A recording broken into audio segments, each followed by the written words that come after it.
tu nous dises si tu as envie de nous partager peut-être le processus par lequel tu es passé avant de prendre la décision d'y aller. Parce que ça peut être très intéressant effectivement à comprendre, parce que je pense que tu es quand même partagé peut-être au départ, Bien sûr. un petit peu, Bien sûr. parce que tu nous disais, tu avais envie de monter en gamme Bien sûr. là où tu étais, Bien sûr. et d'un autre côté tu avais la famille. Tu peux nous raconter un peu ce passage, et notamment ce qui a fait la différence pour toi, Les valeurs.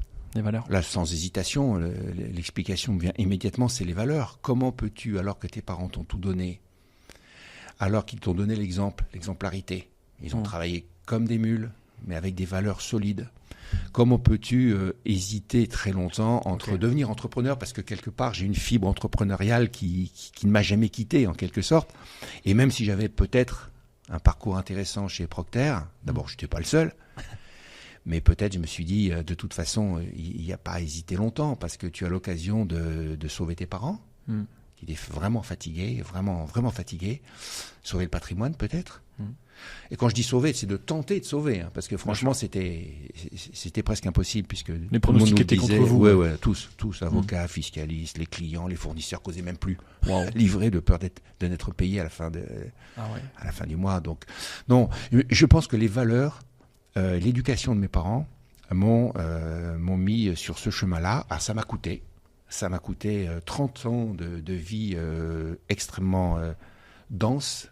Un travail ininterrompu quasiment, un stress phénoménal, mais des moments de plénitude et d'accomplissement quand, par exemple, on a réussi à sauver l'entreprise et que plus tard on l'a vendue. Je me suis dit, d'abord on fait jamais rien tout seul dans la vie. Je suis le chef d'orchestre, mais sans les acteurs, c'est presque une banalité de le dire, mais c'est tellement vrai. Je l'ai vu de tellement près. Des gens sur qui tu comptes et qui te laissent tomber, et des gens sur qui tu comptais pas du tout, qui sont là pour sauver la boutique. Ouais. Bon, donc j'ai vu à ce moment-là combien c'était gratifiant de se donner, de s'engager. Et aujourd'hui, à un moment où l'engagement, on dit que les salariés sont très peu engagés.